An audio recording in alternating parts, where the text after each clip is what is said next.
जय हिंद। आज काफ़ी दिन के बाद आप लोगों से मिलने का मौका मिला है। तो आज का टॉपिक है गाड़ी की सर्विसिंग। सेकंड सर्विसिंग ड्यू हो गई है, तो हम लोग सर्विस स्टेशन ही जा रहे हैं। मीनवाइल आप ये रोड को एंजॉय कीजिए। मैं सर्विसिंग से रिलेटेड कुछ मिथ्स को भी बस्ट करूँगा, प्लस हम लोग देखेंगे कि ओवरऑल सेकंड सर्विस का एक्सपीरियंस कैसा है। तो चलिए हम लोग सर्विसिंग से रिलेटेड कुछ मिथ्स को बस्ट करते हैं। Meanwhile you enjoy the road. तो पहली धारणा ये है कि सर्विस ड्यू होने से पहले ही गाड़ी को सर्विस करवा लेना चाहिए, नहीं तो इंजन पे उसका बैड इम्पैक्ट होता है। तो गाइज़, ये एक हार्डवेयर और मैकेनिक्स की दुनिया है। यहाँ पे कोई हार्ड एंड फास्ट रूल नहीं होता है। ये एक अच्छी प्रैक्टिस है अगर आपका कोई लॉन्ग टूर प्लान्ड है और आपकी सर्विस ड्यू हो रही है अगले 100-200 किलोमीटर में। So it's better that you get your vehicle serviced before you are planning for a long trip. अगर आपका लॉन्ग ट्रिप प्लान नहीं है और आपके पास अभी फ़िलहाल टाइम नहीं मिल रहा है, तो भी प्लस माइनस 100-200 किलोमीटर इधर उधर चलता है, कभी भी आप उसकी सर्विसिंग कर सकते हो। ऐसा कोई हार्ड एंड फास्ट रूल नहीं है। दूसरा कॉमन मिथ ये है कि गाड़ी का एवरेज पहली सर्विसिंग होने के बाद में ऑटोमेटिक बढ़ जाता है। तो गाइज़, ऐसा कुछ नहीं होता है। पहली सर्विसिंग होने से पहले ही आपकी गाड़ी का एवरेज ऑटोमेटिक बढ़ गया होता है। अब उसके पीछे के लॉजिक को समझिए, बाकी की धारणाओं को 2 मिनट के लिए बाजू में रखिए।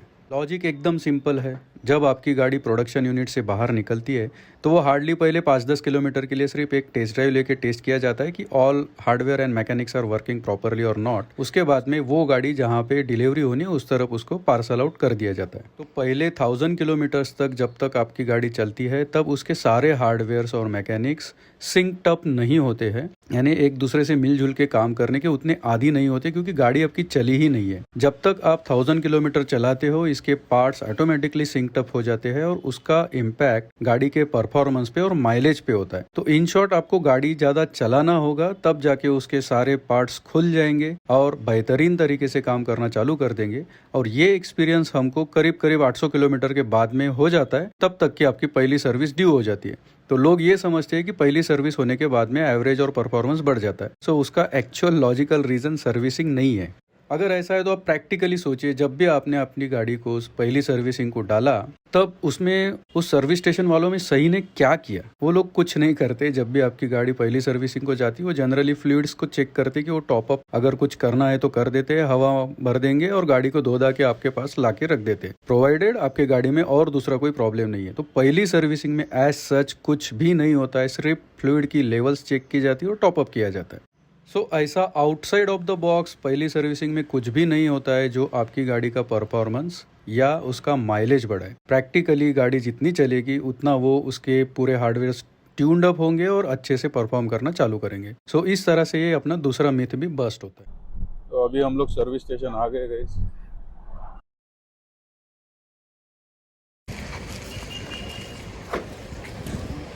बस। तो चलिए, अभी टेस्ट ड्राइव पहले हो रही है गाड़ी की। दिक्कत है कुछ प्रॉब्लम क्या है? कुछ भी प्रॉब्लम नहीं है। So guys, you can notice मैंने कोई प्रॉब्लम नहीं बताया। सो दिस इज ट्रस्टवर्दी, क्योंकि जेन्युइनली कोई प्रॉब्लम नहीं। तो हमारे साथ संदीप जी है, उनको पूछते की क्वेश्चन। तो संदीप जी, जनरली आपके पास जब बोलेरो न्यू आती है गाड़ी, मेजरली उनमें क्या प्रॉब्लम्स आपको उनके ओनर्स बताते हैं? कुछ ज़्यादा प्रॉब्लम नहीं है गाड़ी में, क्योंकि गाड़ी बहुत अच्छी है और चलाने में भी लोगों को कोई दिक्कत नहीं है सर बाकी। और नॉर्मल सर्विस तो बाकी सब लोग करते हैं और फीडबैक बहुत अच्छा है गाड़ी का। सभी लोगों को बहुत अच्छा है, मतलब फीडबैक दिए उन लोगों ने कि गाड़ी बहुत अच्छी है। बाकी तो नॉर्मल है, बाकी जो सर्विस रहता है वो तो नॉर्मल। और ऐसा कोई फिजिकल प्रॉब्लम नहीं आया गाड़ी में अभी तक का कि गाड़ी को कुछ प्रॉब्लम हो जगह फिर बस ऑलरेडी ऐसा कुछ नहीं प्रॉब्लम है ऑलरेडी। बस ये BS6 गाड़ी है, केयरफुली करके चलाना पड़ता है। और वैसे सब लोगों को BS6 के बारे में नॉलेज हो चुका है, तो सब लोग ऑलरेडी वो सिस्टम के हिसाब से गाड़ी करते हैं गाड़ी का। और ऐसा कुछ फिजिकली प्रॉब्लम रहता है तो हम लोग बैठे हुए हैं, हम लोग को कॉल करते हैं, एडवाइजर बैठे हुए हैं हमारे ऊपर, बड़े अथॉरिटी है, उनसे कॉल करके कोई इन्फॉर्मेशन लेते हैं। ऐसा कुछ लाइट वाइट शो करता है उसके बारे में जानकारी लेते हैं।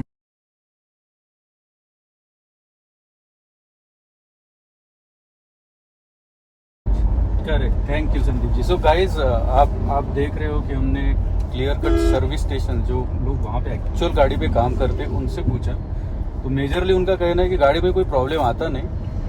जो 4-5 गिने चुने प्रॉब्लम बताए those are regional. I mean अगर आप गाड़ी रफ रोड पे चला रहे हो तो हो सकता है आपका डोर का थोड़ा सा नॉइस होना चालू हो जाए, कुछ कहीं पे कुछ लैंप लग रहा है, राइट। अब उसमें अगर आपकी फ्यूल या फिर जो ऑयल अगर टॉप अप नहीं होगा या कुछ प्रॉब्लम होगा तो दैट्स ऑब्वियस, वो तो होना ही है।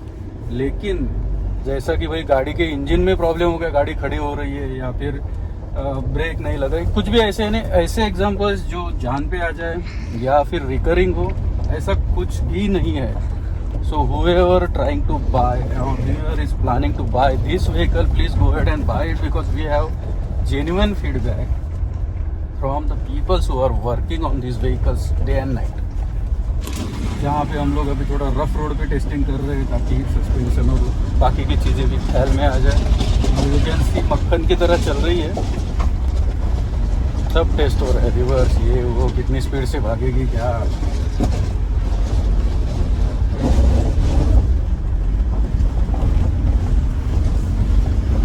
सब टाइप की टेस्टिंग हो रही है गाड़ी।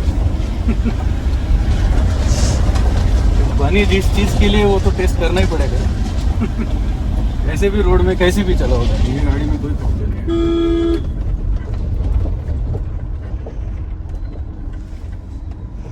तो हमने देखा पिकअप का टेस्ट हुआ, सडन ब्रेकिंग का टेस्ट हुआ, गाड़ी के मनूवरिंग का टेस्ट हुआ, रिवर्स गाड़ी का टेस्ट हुआ, रफ रोड पे हुआ, फिर ये अपना एकदम टॉप रोड पे भी उसका टेस्टिंग हुआ। They asked us for the problem if I am facing any.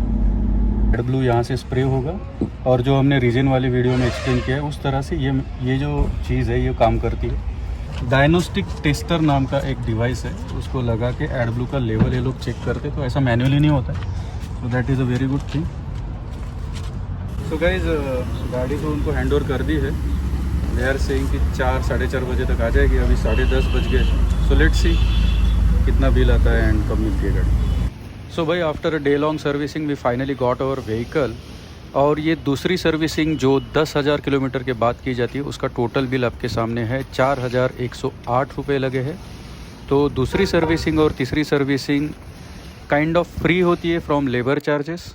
जब भी आप तीसरी सर्विसिंग के बाद किसी भी सर्विस स्टेशन से सर्विसिंग करवाओगे वहाँ पे 2 से 2,500 रुपये एडिशनल आपके लेबर चार्ज के उसमें ऐड हो जाएंगे। But here for the second servicing it's 4,108 rupees that it has cost. तो चलिए क्विकली इसकी इन्वेंट्री भी चेक कर लेते हैं। सो 10,000 किलोमीटर वाली सर्विसिंग में आपको मैक्स माइल अल्ट्रा 1 लीटर इसके 5 पैक्स लगते हैं, यानी आपके गाड़ी को total 5 litres of engine oil लगता है, which is denoted by serial number 1 and serial number 5। उसके बाद ऑयल फ़िल्टर ये आपको बदलना ही होता है। 3rd नंबर का आइटम है आपका AC का फ़िल्टर, तो ये भी आपको बदलना होता है 10,000 किलोमीटर के बाद में, यानी दूसरी सर्विसिंग में।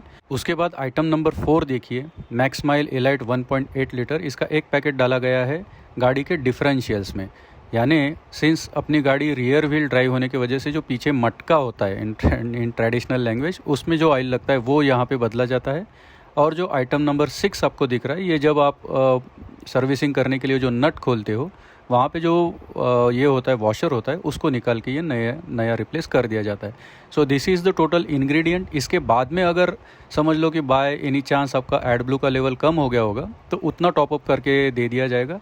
सिंस मेरे व्हीकल में कम नहीं हुआ था तो ये नहीं डाला गया है। So total bill is 4,108 rupees. Thanks for watching this video. Have a good day ahead.